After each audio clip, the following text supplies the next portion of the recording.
अस्सलाम वालेकुम रहमतुल्लाहि वबरकातुहू। दोस्तों, आउं आहियां अली हसन अब्बासी। किताब आहे नाहियूं तारीख़ जे आईने में। लेखक ऐं मुहक़िक़ ग़ुलाम मुस्तफ़ा नाहियूं। छपाईंदड़ ॾाह पब्लिकेशन, लाड़काणू, सिंध। छापो पहिरियों अक्टूबर 2012 ईस्वी। किस्त 7, ॻोठु कंडो नाहियूं। मौजूदा वक़्तु 5 घरनि ते मुश्तमिल ही नंढड़ो ॻोठु दे आबड़ी तपो टंडो जाम तालके ज़िले हैदराबाद में तक़रीबन 40 माण्हुनि जी आदमशुमारीअ ते मुश्तमिल आहे। केसाना मोरी जे लॻभॻि वारो ॿियनि ॻोठनि जा ही ॻोठ बि नाहिनि जे क़दीम ॻोठ शहदाद फ़क़ीर वारो ॻोठु फिटण खां पोइ पाकिस्तान ठहण खां अॻु मुख़्तलिफ़ पढ़ियूं बदिलाईंदो ॻोठ जे चङे मुड़ुस कंडो नाहियूं जे नाले पोयां अॼु बि क़ाइमु ऐं दाइमु आहे। ॻोठ में ख़्वानदगी जी शरह 10% खनि थींदी, जन मां यूनिवर्सिटीअ जो सनद याफ़्ता को बि नाहे। ॻोठ जे कनि माण्हुनि खे पंहिंजे ज़मीन जा टुकरा आहिनि ऐं बाक़ी ख़ानगी तरह महिनत मज़दूरी करे रोज़गार कमाइनि था। ॻोठ लाइ सरकार तरफ़ां 1992 ईस्वीअ खां बिजली, पके रस्ते ऐं स्कूल जी सहूलियत दस्तियाबु आहे। हिन ॻोठ में कंडो ऐं ताहिर फ़क़ीर पीर परस्ती, चङा मुड़सीअ ऐं राज परस्तीअ करे चङा नालियारा मुड़ुस थी गुज़रिया आहिनि। ताहिर फ़क़ीर लाइ मशहूरु आहे त संदसि शाह इलियास जीए शाह सां निहायत अक़ीदत हूंदी हुई। पाण में 2 भाइर हूंदा हुआ, जन में ही अबोज सादो ऐं ग़रीब हूंदो हो। ईद बरात ऐं ख़ुशीअ वारनि ॾियारनि ते जॾहिं संदसि भाउ वयो फ़क़ीर जे घर में चङो चोखो रधिबो ऐं खाइबो हो, पर संदसि ॿारड़ा बुखिया सुम्हंदा हुआ त पंहिंजे हाल ते जोइ जा काफ़ी ताना ॿुधणा पवंदा हुअसि। तॾहिं पाण सुबुह जो साजर अची जीए शाह बादशाह जे हुज़ूर में पेश पवंदो हो ऐं मक़बरे अंदरि पंहिंजे भाउ ऐं ज़ाल जी वॾे सॾ अहिड़ीअ तरह त शिकायत कंदो हो ॼणो कंहिंसां रूबरू दाही थींदो हुजे। आख़िर में शाह साहब खां ताज़े पले, अटे ऐं 5 रुपयनि जे कड़क नोट जी घुर करे ॿाहिरि निकिरंदो हो। रिवायत आहे त जॾहिं छापो पीर जीए शाह जो मामू, जंहिंजी दरगाह जीए शाह खां कुझु पर भरो ॿाहिरि आहे, जे आसपास ईंदो हो त वाट ते अटे जी हिकु गठड़ी, उन हेठां 5 रुपयनि जो कड़क नोट ऐं मथां पले जी मुंद हुअण या न हुअण जे बावजूद बि ताज़ो पलो पियल मिलंदो हुअसि। पोइ घर अची ज़ाल खे वॾे फ़ख़ुर विचां चवंदो हो, ॾिस ही मूंखे जीए शाह ॾिनो आहे। चओ पंहिंजे ॾेर खे त आणे ॾे अहिड़ो पलो, अहिड़ो नोट ऐं अटो। मुख़्तसर शुजरो। 2 भाइर ताहिर फ़क़ीर ऐं वयूं फ़क़ीर। ताहिर फ़क़ीर जा 3 पुट अब्दुल्ला अवल, कामिल ऐं मोहम्मद अवल। वयूं फ़क़ीर जा पुट परतो, लाको ऐं वालीअ ॾिनो। परतो जो पुट विकियो, अलाह ॾिनो। अब्दुल्ला अवल जा पुट उमिर मोतूफ़ी 1400 अब्दुल्ला अवल जा पुट उमर मोतूफ़ी 1405 हिजरी, मोहम्मद ॿियो उस्मान ऐं अला ॾिनो। मोहम्मद ॿियो जा पुट अब्दुल्ला ॿियो, दरिया ख़ान, अब्दुल रशीद, मोहम्मद उस्मान ऐं मोले ॾिनो। हिन ई ॻोठ में ॿियो घराणो मुरीद जो, जंहिंजा पुट बचायो ऐं कंडो, जंहिंजे पोयां ॻोठ जो नालो आहे। बचायो जा पुट दोदो ऐं हारून। कंडो खे हिकु पुटु दोस्त मोहम्मद ऐं हिकु धीउ ज़ोजा मखण। मखण लाड़ खां आयल आहे, जंहिंखे हिकु पुटु मीर ऐं हिकु धीउ ज़ोजा उमर, पुटु अब्दुल्ला आहे। मीर जो पुटु गुल। दोस्त मोहम्मद जा पुट मोहम्मद हसन, शेर अहमद, अली नवाज़ ऐं नूर अहमद। हिन ॻोठ जो टियों घराणो उमर जो, जेको लाड़ जे इलाइक़े कूंज खां अची हिन ॻोठ जो टियों घराणो अची आबाद थियल आहे।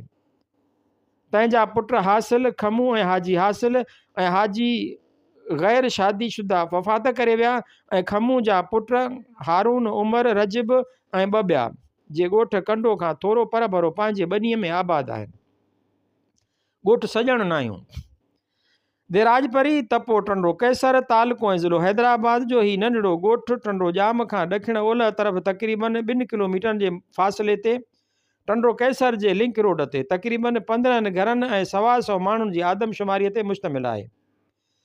देराजपरी में वाक़िअ हुजण करे हिन ॻोठ जा नाहियां आम तरह सां राजपरी नाहियां पिणु सॾिजण में अचनि था। नाहियनि जो क़दीम ॻोठ शहदाद फ़क़ीर वारो ॻोठ फिटण खां पोइ ॿियो तारीख़ी ॻोठ दड़े वारो ॻोठ आबाद थियण ऐं फिटण खां पोइ ई ही ॻोठ मोहम्मद सॼण नाहियूं जे सरबराहीअ हेठि आबाद थियल आहे। ॻोठ में ख़्वानदगी शरह 30% थींदी, जन मां औरतुनि जी शरह निहायत घटि आहे। ॻोठु सरकारी नक्शे में पिणु आयल आहे। काफ़ी माण्हुनि जो धंधो ॿनी ॿारो ऐं महिनत मज़दूरी आहे। कुझु माण्हू सरकारी तोड़े ख़ानगी नौकरियुनि सां पिणु लाॻापियल आहिनि। ॻोठ जा माण्हू राजूणा, शरीफ़, मेहनती, मुड़सीला ऐं मच्छीमानीअ वारा आहिनि। हीउ ॻोठु सरकार तरफ़ां अॼु जे साइंस ऐं टेक्नोलॉजीअ वारे दौर में बि हर तरह जी बुनियादी सहूलियत खां अञा वांझियल आहे। हिन ॻोठ जो चङो मुड़ुसु मोहम्मद सजण अदुल, इंसाफ़, सखावत, राजनीति ऐं पीर परस्तीअ में सुठो नाले वारो मुड़ुसु थी गुज़रियो आहे। ॻोठु मोहम्मद इब्राहिम नायूं। हीउ ॻोठु ते गजो आमरी में तालके सिजावल ऐं ज़िले ठटे में वाक़िअ आहे। 10 घरनि ते मुश्तमिल हिन ॻोठ जी आबादी लॻभॻि 80 खन आहे। हिन ॻोठ जा नाया असुलु जूनागढ़ कच्छ खां पोइ टंडो अलहयार जे ॻोठ नाया हूं ऐं उन बाद तालके हैदराबाद जे दे होतिकी जा रहवासी आहिनि। पाण होथी नायूं जो औलाद हुजण करे अॼु बि घणो करे होथी नाया सॾिबा आहिनि। पीरी मुर्शीअ जे लिहाज़ खां पाण असुल में बुकेरा शरीफ़ तालके टंडो अलहयार जा मुरीद आहिनि। हिन ॻोठ जा माण्हू मुआशी तरह ख़ुशहाल, मच्छीमानीअ वारा, सभा जा सादा ऐं महिमान नवाज़ आहिनि। तालीम जे लिहाज़ खां हीउ ॻोठु बि लाड़ जे ॿियनि घणनि ॻोठनि जा पुठिते पियल आहे, जंहिंमें औरतुनि जी तालीम बिल्कुलु न हुअण बराबरि ऐं मर्दनि जी शरह ख़वानगी 25% मस आहे। हुकूमत तरफ़ां ॻोठ में हिकु प्राइमरी स्कूल जी पकी इमारत सां गॾु बिजलीअ जी सहूलियत पिणु दस्तियाबु आहे।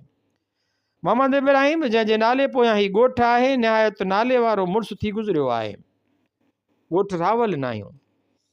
देह आबड़ी, तपो टंडो जाम, तालको ऐं ज़िलो हैदराबाद ऐं हाणोकी खेसाना मोरीअ खां ॾखिण ओलह तरफ़ ॻोठु रावल नायूं अटिकल 7 घरनि ऐं 50 खन जी आदमशुमारीअ ते मुश्तमिल हिकु नंढड़ो पर वसंदड़ ॻोठड़ो आहे। हिन ॻोठ खे उर्फ़ आम में वसीअ वारो ॻोठु बि सॾिजे थो। हिन ॻोठ ते उहो नालो उन करे पियो जो मदद ख़ान पठान जी काह करे नायनि जो दड़े वारो ॻोठु फिटण खां पोइ नायनि जो चङो ख़ासो ऐं वसंदड़ राज हिते हो। ॻोठ में ख़्वानदगीअ जी शरह निहायत घटि आहे। ख़ानगी या सरकारी नौकरियुनि सां वास्तो रखंदड़नि जो तादाद बि न हुअण बराबरि आहे। अक्सर माण्हुनि जी रोज़गार जो ज़रियो खेती ॿाड़ी, वणज वापार, माल धारण या मज़दूरी ऐं ट्रांसपोर्ट आहे। कनि थोरनि वटि पंहिंजी ॿनी ॿारो पिणु आहे।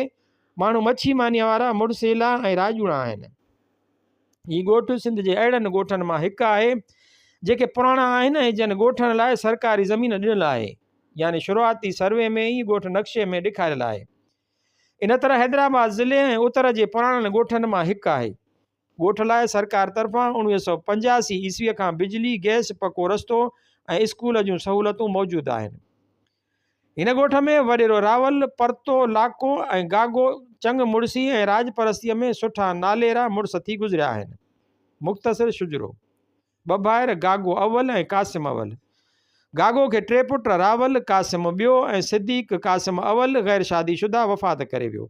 रावल खे पुट अमीर कासिम जो ॿियो पुट हादी बख्श, सिद्दीक़ जा पुट सूमार साहब ॾिनू, गागो ॿियो, रियाज़ अली, न्याज़ अली ऐं रबू।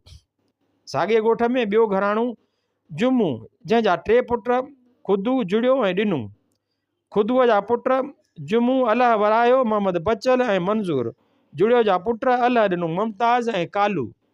ॻोठ अरबाब अहमद ख़ान नायूं। हीउ ॻोठु तालके ज़िले हैदराबाद जे तपे टंडे कैसर जे देह राजपरीअ में वाक़िअ आहे। तक़रीबन 150 घरनि ऐं 500 माण्हुनि जी आदमशुमारीअ ते मुश्तमिल हीउ ॻोठु टंडो जाम खां ॾखिण तरफ़ 2.5 किलोमीटरनि जे फ़ासिले ते टंडो कैसर रोड जे लिंक ते वक़्त ऐं हालतुनि जे तक़ाज़ाउनि पढ़ंदड़ ज़माने सां विख में मिलाए तरक़ी ऐं ख़ुशहालीअ तरफ़ रवां दवा आहे। असल में हीउ ॻोठु हैदराबाद ज़िले में नायनि जे ॿियनि घणनि ॻोठनि जा मदद ख़ान पठान जी काह वक़्तु 1194 हिजरी 1780 ईस्वी नायनि जो दड़े वारो ॻोठु फिटण खां पोइ नए ॻोठ तौरु तक़रीबन हाणोकी जॻह ते ई अरबाब अहमद ख़ान जे नाले पोयां सॾजण लॻो।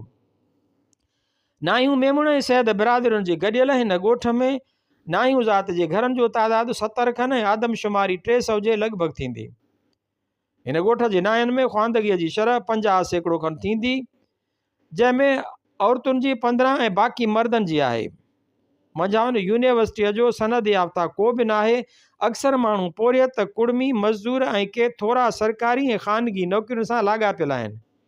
ॻोठ में ज़मीनदारी सिर्फ़ु अरबाब घराणे जी आहे, जन वटि हिन ॻोठ जा ई काफ़ी नाया ऐं के ॿिया हारप करे पेट गुज़र कंदा आहिनि। हिन ॻोठ जा माण्हू सादा ऐं सभा जा, महिनती ऐं मुड़सीला, रिवायती ऐं राजूणा आहिनि। हिन ॻोठ में दड़े वारो ॻोठु फिटण खां पोइ लॾे आयल काफ़ी घरनि खां सवाइ कुझु घर लाड़ जे मुख़्तलिफ़ ॻोठनि खां मुस्तक़िल तरह अची आबाद थियल बि आहिनि। हिन ॻोठ जो अरबाब घराणो हैदराबाद ज़िले तोड़े पूरे सिंध जे नाहियनि जो पुश्त ब पुश्त क़ौमी पगदार रहंदो पियो अचे, जंहिंखे एतरामन अरबाब करे चवनि। जेतोणीकि पूरो अरबाब घराणो संजीदा, निहठो, शाइस्ता, पीर परस्त ऐं फ़ैसिले जी क़ुवत रखंदड़ आहे, पर पोइ बि उन्हनि मिड़नी सिफ़तुनि में अरबाब सताबो, अरबाब अहमद ख़ान ऐं अरबाब सूमर जा नाला सफ़े अवल में ॻणे सघजनि था। हिन ॻोठ में अरबाब अहमद ख़ान मतूफ़ी 1965 ईस्वी ऐं अरबाब अहमद सूमार वफ़ात 22/12/1984 ईस्वी निहायत नेक ऐं राजूणो माण्हू हुआ। पीरनि फ़क़ीरनि ऐं वलीअनि सां संदन वालियाना इश्क हूंदो हो। जिते बि वली उला ॿुधंदा हुआ उते ॿ चारि माण्हू वठी वञी ख़ैरात करे ईंदा हुआ। अरबाब मोहम्मद सूमार त समन सरकार ऐं मुर्शिद साईं मिस्री शाह नसरपुरीअ जो निहायत मुअतक़द हो। संदन सालियाने उर्स ते ॿिन्ही बुज़ुर्गनि जी ज़ियारत लाइ त ज़रूरु वेंदो हो। संदसि अक़ीदत ऐं एहतराम जो जुनून उन हद ताईं ओज ते रसियल हो जो हमेशह साईं मिस्री शाह जे मेले जो नंगर पंहिंजे अजरक जे पलांद में वठी घर वरंदो हो। मौजूदा अरबाब पिणु अहिड़ी ख़ुशबू रखंदड़ आहिनि। हिन ॻोठ जे ॿियनि घणियुनि सियासी ऐं समाजी शख़्सियतुनि खां अलावा कामरेड अली मोहम्मद जी शख़्सियत बि न विसारण जहिड़ी आहे। पाण हारियुनि ऐं बेयारो मददगार माण्हुनि जो निडर ऐं बेबाक रहनुमा हो। घणियुनि हारी तहरीकुनि में संदसि अॻुवाणीअ हेठि हारियुनि में पंहिंजनि हक़नि वठण जो उत्साह पैदा थियो। पाण हर क़दम ते संदन रहनुमाई करण सां गॾोगॾु साणनि हर लम्हे में साबित क़दम पिणु रहियो ऐं उहो ई सबबु हो जो हू अली मोहम्मद मां कामरेड अली मोहम्मद बणिजी वियो। जंहिं जॻह ते अॼु हीउ ॻोठु आबाद आहे उते कंहिं ज़माने में बड़ जो हिकु झूनो वण बि हुयो। हुन करे हीउ ॻोठु बड़ जो ॻोठु नाले बि मशहूरु थियो। हिते उहा ॻाल्हि बि अहमियत खां ख़ाली न हूंदी त अरबाब मोहम्मद अली सां गॾु दड़े वारे ॻोठ खां वठी बड़ वारे ॻोठ ताईं हिकु घर मेमुण ज़ात जो बि आयो, जेको अरबाब मोहम्मद अलीअ जो ख़ासि माण्हू हो ऐं अली पटेल नाले मशहूरु हो। उन इहे हिकु घर पोयां काफ़ी ॿिया मेमुण बिरादरीअ जा घर बि अॼु ताईं हिन ॻोठ में नाहियनि सां शादी ग़मीअ ऐं मरणे पढ़णे हिकु ख़ानदान जा गॾु पिया रहनि। अंबनि ऐं ॼमुनि जे बाग़नि विच में हिन नंढड़े ॻोठ में सरकार तरफ़ां प्राइमरी स्कूल, बिजली ऐं पके रस्ते जूं सहूलियतूं मौजूदु आहिनि। अरबाबनि जो मुख़्तसिर शुजरो पसायो तंहिंखां पोइ अरबाब ठरियो। संदन रिश्ते जी ॼाण न पइजी सघी आहे। अरबाब ठरियो कलोड़ा दौर खां अॻु रियासत जो वारिस हो। अरबाब ठरीअ खां पोइ संदसि भाणेजो अरबाब सताबो राजधानी बणियो। अरबाब सताबे खे हिकु पुटु जंहिंजो नालो हिन पंहिंजे मामे पोयां ठरियो रखियो, जो पोइ संदसि पुॼाणा राजधानी बणियो। उन अरबाब ठरे जो पुटु अरबाब मोहम्मद अली अवल, जंहिंजो पुटु अरबाब शुजा मोहम्मद अवल। अरबाब शुजा मोहम्मद खे ॿ पुट, हिकु अरबाब अहमद ख़ान मौजूदा ॻोठ जे नाले वारे, वफ़ात 1965 ईस्वी, ऐं ॿियो अरबाब जान मोहम्मद। अरबाब अहमद ख़ान जो पुटु अरबाब मोहम्मद सूमार, वफ़ात 22 डिसंबर 1984 ईस्वी, जंहिंजा 4 पुट अरबाब बकादार मौजूदा राजधणी, अरबाब अहमद ख़ान ॿियो, अरबाब शुजा मोहम्मद ॿियो ऐं अरबाब मोहम्मद अली ॿियो। नाहियूं ज़ात मुतलिक़ चयल चवणियूं ऐं उन्हनि जी असुल हक़ीक़त। पहाका ऐं चवणियूं मुआशिरे जूं आईनादार हूंदियूं आहिनि। पोइ के चवणियूं सही ऐं साफ़ अक्स ॾेखारींदियूं आहिनि, जन ते क़ौमूं नाज़ करणु लॻंदियूं आहिनि, त के वरी उबतो अक्स पसाईंदियूं आहिनि, जन ते क़ौमूं शर्मिंदगी ज़ाहिर कंदियूं रहंदियूं आहिनि। सिंध में तक़रीबन हर ज़ात ऐं क़ौम लाइ जुदा जुदा इलाइक़नि में जुदा जुदा चवणियूं ऐं पहाका आहिनि, जन पुठियां या त सचियूं हक़ीक़तूं छुपियल आहिनि या वरी कूड़ियूं कथाऊं ॾिनल आहिनि। नाहियूं ज़ात लाइ पिणु मुख़्तलिफ़ इलाइक़नि में मुख़्तलिफ़ चवणियूं चयल आहिनि, जन मां कन जो हक़ीक़त सां गहरो वास्तो आहे त के हथ ठोकियूं आहिनि। जेके मिली सघियूं आहिनि से हेठियां रीत आहिनि। नंबर 1, नाहियां नबीअ जे सॾ ते कोन आया। हिन चवणीअ लाइ रिवायत आहे त हुज़ूर अकरम सल्लल्लाहु अलैहि वसल्लम जन विलादत 571 ईस्वी मुख़्तलिफ़ क़ौमुनि जे माण्हुनि खे पाण वटि घुरायो। काफ़ी विया ऐं मुस्लमान थिया, बाक़ी जेके न विया से न आया, नाया या नाहियां बणिजी विया। असल में इहा हिकु जुड़तू ॻाल्हि आहे जंहिंजो हक़ीक़त सां को बि वास्तो नाहे। ये त नाहियूं ज़ात जा माण्हू सिर्फ़ु बरे सग़ीर बिलख़ुसूस सिंध में था रहनि ऐं कुझु रिवायतुनि मूजिबि त नबी अकरम सल्लल्लाहु अलैहि वसल्लम जन जी ख़्वाहिश जे बावजूद बि सिंध या बरे सग़ीर मां न आया। उन करे नाहियूं ज़ात जे माण्हुनि जो या ॿियनि ज़ातियुनि जो हितां खां वॾे तादाद में अरबुस्तान वञणु नामुमकिन आहे। न की वरी कंहिं तारीख़ी या इस्लामी किताब में ई अहिड़ी का गवाही आयल आहे। उन खां अलावा सिंध जे तारीख़ जे किताबनि मूजिबि त हितां जे माण्हुनि मोहम्मद बिन क़ासिम जे अचण खां पोइ इस्लाम क़बूल कयो, जंहिंजे अचण जो सन 712 ईस्वी ॿुधायो थो वञे, या उन खां बि अॻु सिंध में इस्लाम अची चुको हो जॾहिं अरबनि जा हितां जे माण्हुनि सां समुंड ज़रिए वापारी लाॻापा हुआ। ख़ुदि तारीख़ सिंध 3 मुताबिक़ त समाट क़ौम में चना ज़ात वारनि सभ खां पहिरीं मोहम्मद बिन क़ासिम जे हथ हेठि इस्लाम क़बूल कयो। इन तरह हिन रिवायत जी हक़ीक़त ख़तम थी वञे थी ऐं उन जो वास्तो ॿियनि अहिड़ियुनि घणनि ॼटिकियुनि रिवायतुनि सां मिले थो। जीअं ख़ुश्कनि ऐं पुसियनि लाइ चयो वेंदो आहे, उहे ॿई दरिया जे कप ते मल विढ़िया ऐं जॾहिं हिकिड़ो पाणीअ में ऐं ॿियो सुकीअ ते किरियो त उहो ऐं उन जा पोयां उन निस्बत सां ख़ुश्क ऐं पुसियो बणिजी पिया। नंबर 2, नायनि जी संझे जी सलाह कान बीहंदी। असल में हीअ चवणी मथे ज़िक्र कयल कल खां जादूगरनि जी नायनि लाइ चयल हिकु पारातो आहे, जेको अॼु जे कंप्यूटर वारे दौर में साइंस जे पोइ लॻण लाइ सिर्फ़ु हिकु हथ ठोकी ॻाल्हि वहम या अंधो अक़ीदो हूंदी, पर पोइ बि नाहियूं ज़ात जे काफ़ी ॻोठनि जा माण्हू हिन ते चङीअ तरह अमल पिया आहिनि। हू कंहिं कम जो इरादो, को फ़ैसिलो, आईंदे जो प्रोग्राम या एतिरे क़दुरु जो सिजल हथे खां सांझीअ ताईं शादीअ जो वनवाह या ॿी तक़रीब कोन कनि। काफ़ी क़दुरु ॾिठो वियो आहे त अहिड़े वक़्त दौरान अमल में ईंदड़ का ॻाल्हि या ईंदड़ ॾींहं जो प्रोग्राम सुबुह थियण सां कंहिं न कंहिं सबबु करे अमल दरामद खां रुकिजो वञे। उन करे कंहिं हद ताईं चई सघिजे थो त उहा चवणी पंहिंजे असलूब ऐं पस मंज़र में सही आहे। नंबर 3, नाहियूं ऐं नांग जिते ॾिस उते मार। नंबर 4, नांग छॾे नाहियूं मार। हीअ चवणी पाकिस्तान जे तक़रीबन हर ख़िते में साॻिए मफ़हूम सां लफ़्ज़नि जे थोरे फ़र्क़ सां मुख़्तलिफ़ क़ौमुनि लाइ चई वञे थी। ज़िले हैदराबाद में हिन चवणीअ जो मौजूद या रावी नवाब मोहम्मद अली ख़ान लिगारी ताजपुरी या नवाब नूर अहमद लिगारी खानपुरी चयो वञे थो। असल में उहा हक़ीक़त आहे त नाहियूं ज़ात जा माण्हू जिते बि आबाद थिया आहिनि उते पंहिंजी मुड़सी ऐं हिमत सां बग़ैर कंहिं ॿिए जे काण कढण जे पंहिंजी जुदागाना हैसियत सां सीनू साही रहिया आहिनि। हुन खां अलावा इहा बि हिन ज़ात जे माण्हुनि जी ख़ूबी रही आहे त हिननि जी पाण में केॾी बि अदावत हूंदी, पर जॾहिं धारी संदन कंहिं भाउ जो हक़ भञण जी कोशिशि कई त हिकदमि मुतहद थी वेंदा ऐं सोभ हासिलु करण ताईं हर महाज़ तां विढ़ंदा रहंदा। उहो ई सबबु हो जो ही माली तरह कमज़ोर हूंदे बि ताजपुर ऐं खानपुर जे नवाबनि जे हितां जी ॿियनि ज़ातियुनि जियां आनिकी न भरण करे हमेशह संदन नाराज़गीअ जो निशानू बणिजंदा रहिया। हीअ चयल चवणी पिणु अहिड़े ई ख़लिश जो इज़हार आहे। नंबर 5, 7 नाया हिकु लुंडी जा खाधल। जीअं मथे ज़िक्र अची चुको आहे त नाहियूं ज़ात जे माण्हुनि जी हिकिड़ी वॾी ख़ामी उहा आहे जो ही पाण में हिक ॿिए जा बदख़्वाह ऐं आपत जा खोटा आहिनि। अहिड़ी हक़ीक़त जे पस मंज़र में मथे चयल चवणी पिणु आहे, जंहिं लाइ चवनि था त हिकु भेरे कंहिं हंधा 7 नायनि जो कतार ठाहे हिक ॿिए पुठियां गॾोगॾु गुज़र थियो। रस्ते ते कखनि जे ढक में लुंडी भला वेठी हुई, जंहिं अवल पहिरीं गुज़रंदड़ खे ॾंगियो। हुन ॾंग महसूसु कयो, भला बि ॾिठी, पर पोइ खे कोन ॾसियो त जीअं हू ख़बरदार थी वञनि, बल्कि चुप रहियो। अहिड़ीअ तरह ॿिए खे बि साॻी भला ॾंगियो, पर हू बि चुप रहियो। ईअं 7 मां हर हिक खे भला ॾंगियो। आख़िर में 7 जॾहिं दांह कई त बाक़ी 6 मां हर कंहिं चयो त उन भला त मूंखे बि ॾंगियो। अहिड़ीअ तरह 7 ई हिक ॿिए जी ख़ैर ख़्वाही करण बजाए बदख़्वाही कंदे मरी विया।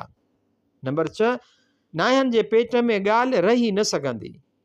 हीअ चवणी बि का मुसदिका ऐं हर हालत में सच नथी सम्झी सघिजे। बहरहाल चवनि था त हिकु दफ़े नायनि मां कंहिं मथे ज़िक्र कयल जीए शाह जो घेटो कोई रधे खाई छॾियो, जंहिंजो इतलाउ कंहिं अची जीए शाह खे कयो। पाण उन नाये खां पुछियाऊं, जंहिं न मञियो। पोइ पाण चयाऊं अंदरि घेटो ॿाहिरि असीं, पाण ई घेटो पेट अंदरि हुजण जी तस्दीक कंदो। नाहियूं कुझु वक़्तु रखी ख़ौफ़ जे मारे वञी जीए शाह वटि भरी कचहरीअ में इक़रार दी थियो। उनखां पोइ मथी चवणीअ खे शहदाद फ़क़ीर वारे ॻोठ मां निकितल नाहियनि लाइ अॼु बि दिलि अंदरि कंहिं राज़ या ॻाल्हि जो घणो वक़्तु न रहणु उन पाराते सां लाॻापियो वेंदो आहे। किताबु पूरो थियो। सुभाणे वारी 8हीं ऐं आख़िरी क़िस्त में हिन जो मुख़्तसिर जाइज़ो या पंहिंजे तरफ़ां हिकु राय पेश कंदुमि।